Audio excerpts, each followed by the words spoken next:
Alrighty guys, hello. That was Paramore with Crush, Crush, Crush. No spaces. No spaces, no caps. And y'all are listening to Studio U, specifically, the Pop Culture Feminists. Hello. Yay. Thank you for letting us join you this week, talk to you a little bit about stuff, feminism in media. That's what we talk about. Yeah. But who are we? I was getting there. I am one of your hosts, Scout. And I'm your other host, Lily. Woo! Alright. So, if you don't say our names in the first 10 seconds, I panic, and I feel like I have to give you an in. I know. I just wanted to intro the station first. Hello, guys. Oh! It's KXOU, Voice of OU. Yes, it is. Studio U, Voice of OU. Listen on the TuneIn app. Or you can check out our Facebook Live. No, anyway, just tune in. Let's stop talking about that and let's talk about what we came here to talk about, which is feminism in media. Fine. Specifically, today, we are going to be talking about women in the film industry. Yes. But, like, we're just the behind-the-scenes film industry, the stuff that we don't normally talk about, i.e. directors, cinematographers, editors, etc. Yeah. AKA, we're just going to talk about ourselves. Honestly, yeah, because that's what we do. But, oh yeah. Actually, I guess we've never actually mentioned that we're both looking to go into the film industry. Oh, have we not? I don't think so. We just kind of assumed it was obvious because we were talking about feminism in media. Yeah. But we could be anything majors, but we're not. We're going into the film industry, folks. We're both science majors, whatever. So, today, we talking about ourselves. Yee. So, I'm just gonna launch right on in. Do it. Launch right in. With a rather disturbing fact. Because, like, if y'all don't know by now, the topic of this is going to be there's an alarming lack of women in the film industry. Yes. In the behind-the-scenes film industry. At every level. I was going to say, yes, at every level, but especially at blockbuster level. Yeah. And that's mostly where I'm going to be going today. In every position. Yes, in every position at like... Yeah. Like, minus actresses, but that's a whole different... Yeah, that's not behind the scenes. No. Anyway, so, I was reading this article in prep for our show today, and came across this horrifying statistic. Yay! Which is that...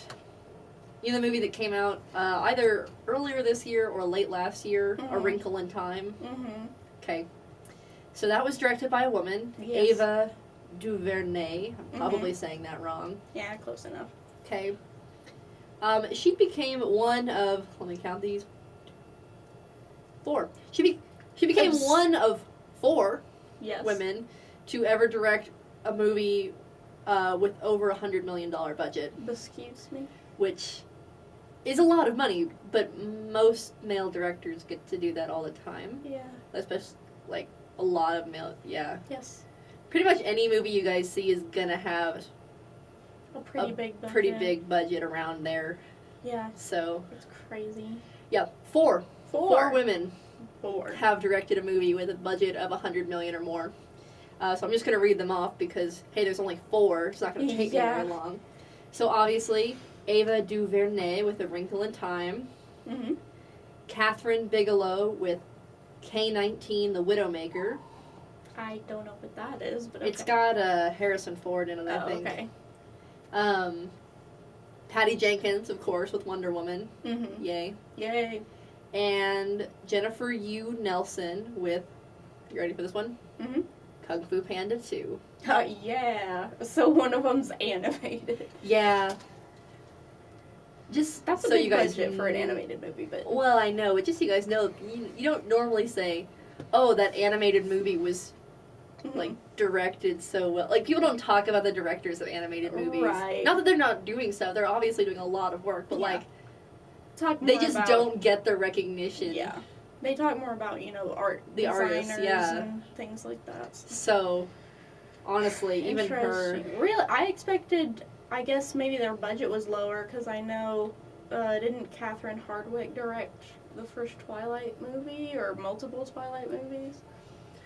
So I guess their budget was lower than that. Yeah, I mean, you can get major motion pictures that have lower budgets. It's just that, like, blockbuster films usually Yeah. have these higher Have budgets. huge budgets. So, yeah. Anyway, I'm gonna Interesting. move on. Because this article was really interesting to me. It was on IndieWire, which obviously not, like hard-hitting news, but I want to talk about it anyway. So, basically, women don't get to direct blockbuster films, and for whatever reason, apparently there's kind of an assumption that they don't want to. Yeah. Which is stupid. And just to make a point out of it, IndieWire asked a bunch of these women, like, would you like to? And they're like, yes. Obviously. Duh. Some of them did have concerns because they were like, we face a lot of bias even in lower budgeted movies. Right. And if we were to direct a blockbuster, that would absolutely there'd be more bias, there'd be more pushback. I'm actually going to read a quote, which is something I never do on this show, because I really liked it. So this is from Lexi Alexander, who directed, it's a superhero movie, not a one that was well known. The Punisher. Oh, okay. The Punisher. I see. Yeah. Back in 2008, I want to say. So she was working on this big superhero movie, and so she was talking beforehand about she faced a lot of bias, especially on the set of a superhero movie, because, that's for men, blah, blah, blah. But she was talking about the potential of women directing blockbuster films. And so she said this quote that I thought was really interesting. It said, "No matter how you twist and turn it, the most likely outcome is that you will either end up with a movie that bombs, which sends you straight to director's jail, or you actually manage to do a good job and have a hit, but somehow all those executives who argued with you about everything now think that you're difficult." And difficult is just one of those epithets that a lot of women seem to earn just by standing up for themselves. Yeah. By not laying down and letting everyone else do whatever they want. Yeah, that's just part of the double standard of culture, and if you're not aware of that, hey, lucky you. Welcome to life. Men have leadership skills and women are bossy. Apparently. Women are difficult. Difficult, yes. So, yeah, that's just part of that. But, man, I guess I'm going to go on to read some further statistics because, I want to hear the stats. The bad stats. Alright, cool. So, first stat I'm going to read is not directly related to what we're talking about, but I think it's important, which is that women account for 50% of all moviegoers. So, it's not like they're not the audience that's being played to, Yes. They literally make up half of the demographic we're supposed to be playing to. Yep. Of the top 100 grossing films of 2017, women represented 8% of directors. Yes. Which is honestly a little bit of a better number than I thought. Yes. Which is shocking because it's less than 10. It's less than 10%. They represented 10% of the writers. This is about the number I was expecting. 2% of the cinematographers. Yeah. Lucky me, I want to be a cinematographer. 2% of the top 100 grossing films. 24% of producers, so that's definitely the best number. Yeah. And 14% of editors. Yeah. Yay. I have 12% of a greater chance than you do, I guess. Yep. Awesome. I am in trouble, clearly.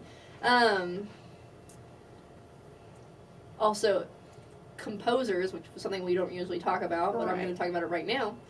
Of the top 250 grossing films of 2017. 250, Lily. They couldn't even stop at 100. Or else it would have been like a microscopic... Yes. It might have been 0. It might have been 0. Because here, of the top 250 grossing films of 2017, women comprised 3% of composers. Yeah. Well, I mean, That's worse than cinematographers. if you ask someone name a female film composer, I can't think of a single one off the top of my head. To be fair, the only film composer I can think of is Danny Elfman. True. But I know a couple more agreed. than that, Point made. Yeah, can't think of a single one. Yeah. Which sucks. It does. And It does. I don't think that's just ignorance on my part. I think that's just we're ignoring female composers. Yeah, clearly. Obviously. So Catherine Bigelow, who directed the K-19 Widowmaker, Yep.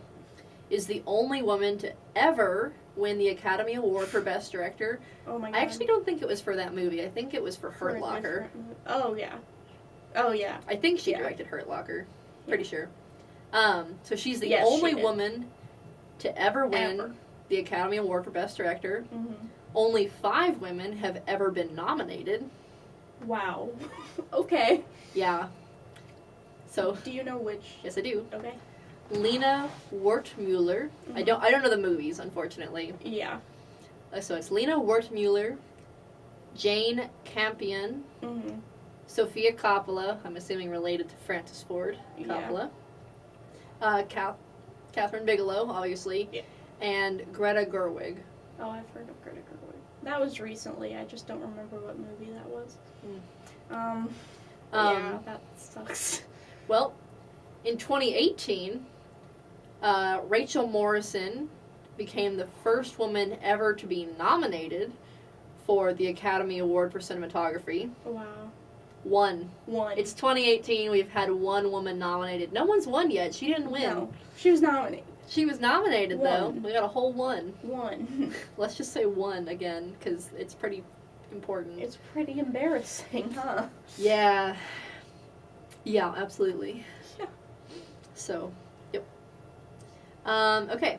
But, here's something interesting. Mm-hmm. A less depressing statistic, although it kind of makes you wonder why people are ignoring this. But, of the top 500 films of 2017, Yes. movies with at least one female director Yeah. employed greater percentages of women writers, women editors, women cinematographers, and women composers. Yep. So, Yep. hey. Nothing has ever surprised me less. Yeah, than to that's, hear I mean, that. super true. Give women equal opportunity. Hi. Yeah. Please. That's all I have to say about that. So let's switch over to TV, because that's still Hollywood. Yes. During the 2016-2017 broadcast network TV season, Yes.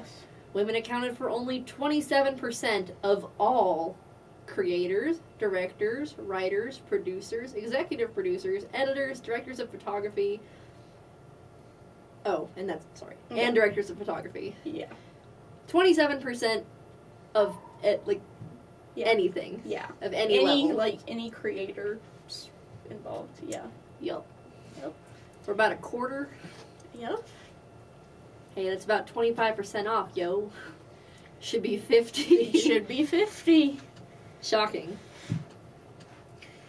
97% of programs considered during the 2016-2017 broadcast network TV season Mm-hmm. had, this is 97%, 97. had no women directors of photography. Like, that's not even all the shows that got on, that's all the shows considered. Yeah. Lord.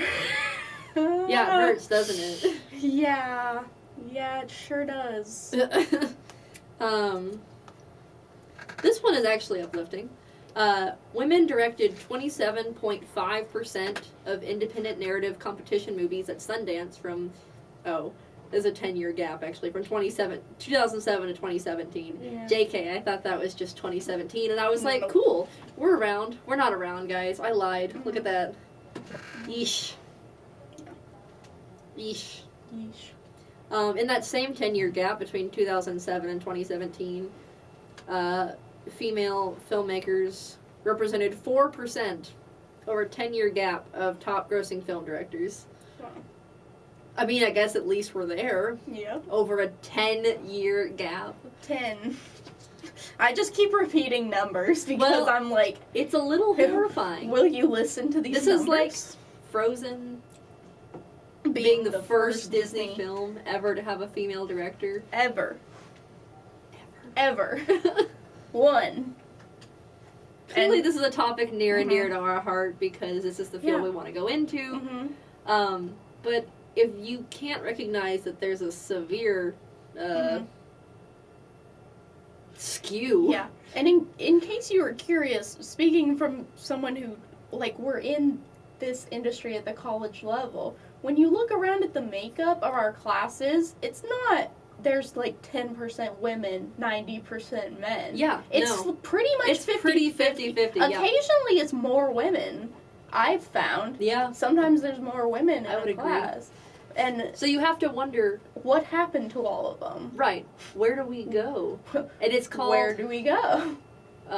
We're told that we're We're told that we're difficult. Yeah, we're told that we're difficult. We're told that... is it... I was trying to go back to that article. That article was like, female directors automatically get less distribution. Like, female-facing projects usually get less distribution. Yep. Just as...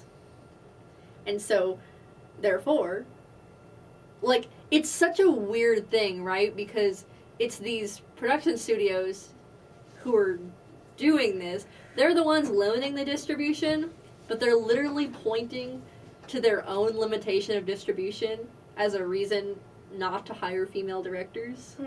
You know?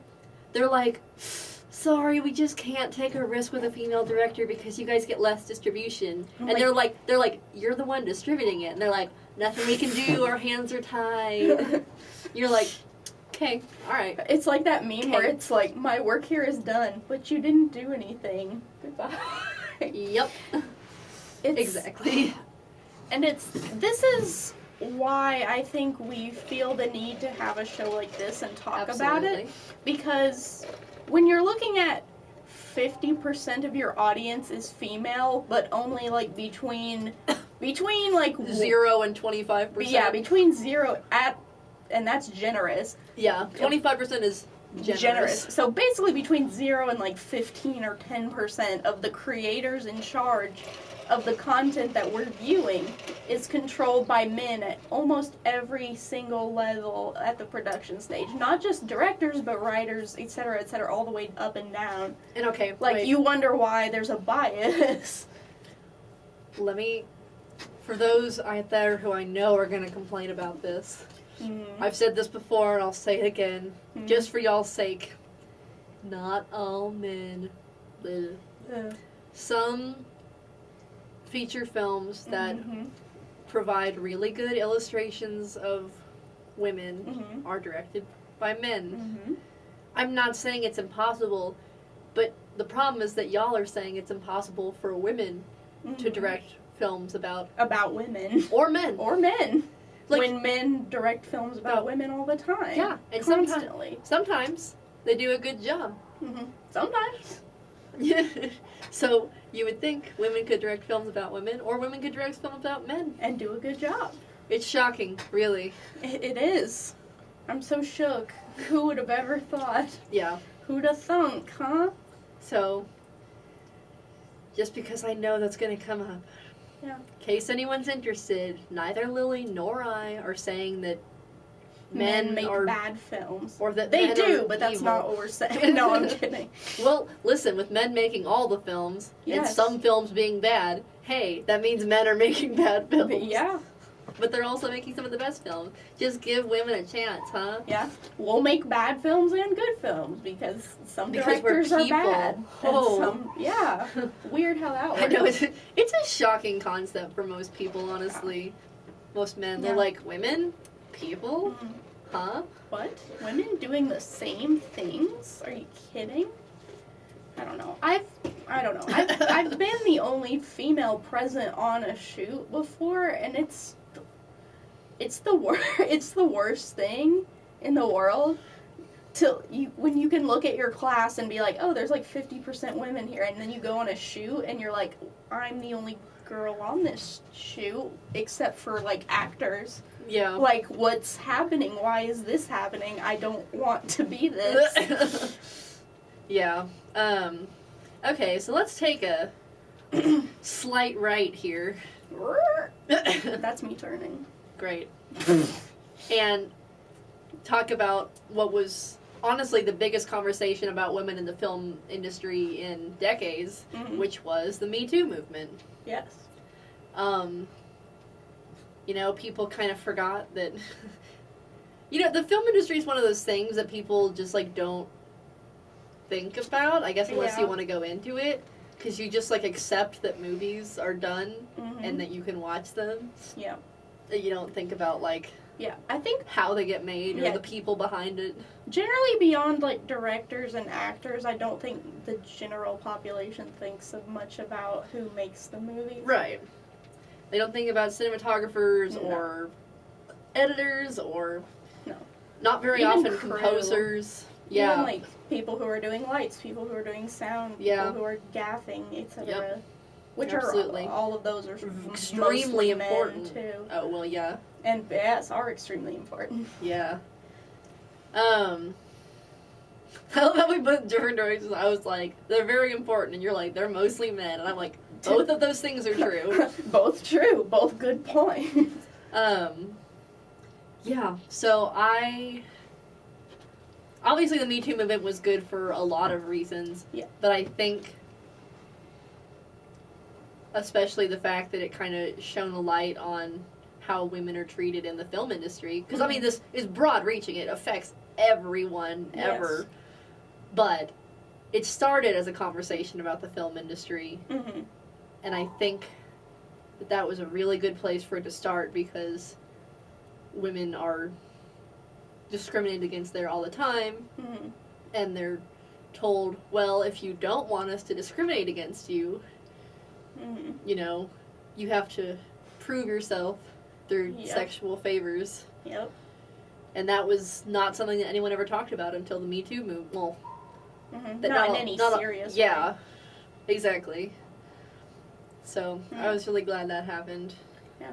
And I think, I don't know, and I think when it was discussed prior to this, there's like this, you know, there's a stereotype of a woman sleeping her way to the top, like regardless of industry, but I think it's especially prevalent with actresses and that kind of stereotype. Oh, like you slept with the director to get the part, and it's like placing that blame onto the actress when she just wants a career. Wait, victim blaming? What? In our country? It's more likely than you think. Check your PC now.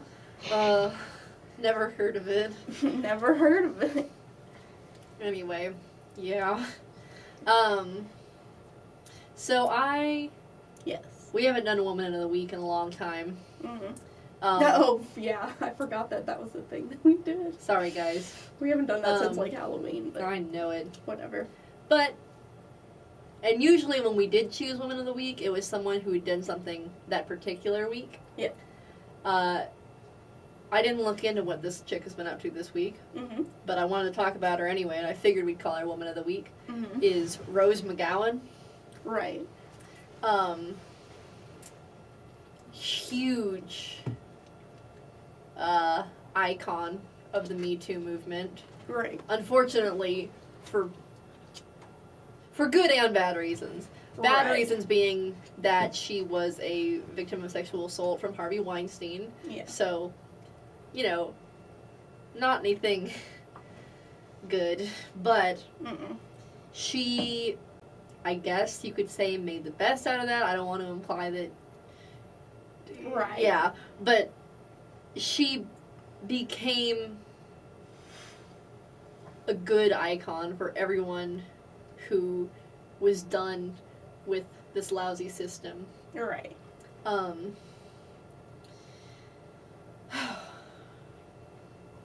Sorry, I was just trying to think of what to say about Rose McGowan besides she's awesome. Basically, this is not where it started, but it kind of blew up when... what movie was it? It was a well-known movie. I think it was a sequel, though. Ugh. So she's given a lot of interviews about how she doesn't really enjoy a lot of the acting that she does because of the, like, she is kind of stereotyped into one particular role that always involved a lot of sexualization. And so when she was asked to, like, oh, for this role you have to show a lot of cleavage, she took to Twitter to complain about that. And then the next day her agent fired her. Yeah. And at that point, you know, it was kind of a, well, that was a mistake because maybe you could have talked me out of talking about it if I still had a job, but now there's no point of not talking about it. Yeah. And ever since then, you know, she talked a lot about a lot of the situations she's been in Hollywood and the ways that she's been discriminated against as a woman, the way she's been treated as a woman. And it rallied a lot of support. And then Twitter blocked her. And there was a huge movement with the hashtag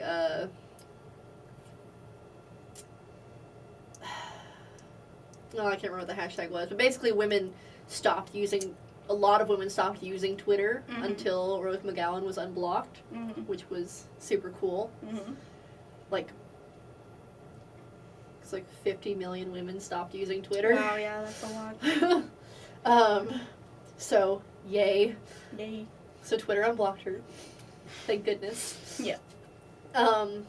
She, a few years back, made her debut short film called Dawn, and it discusses sexual assault, and it was a huge deal at Sundance. I haven't seen it yet, but apparently it's very, very well done, very powerful. I believe that.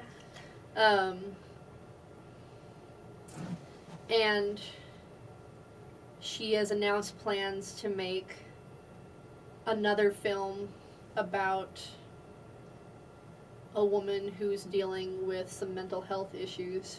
So I can't wait to see that from her. She also published a memoir called Brave. She became a t-shirt icon after she shaved her head. People started printing t-shirts with her, kind of like Rosie the Riveter. Right. That's why Rose McGowan is my woman of the week, because she's just a very inspiring woman who's changing Hollywood one step at a time. Yeah. All right, that's all Lily has to say on the commentary. matter. She's like, yeah. Yeah? Huh? You said it.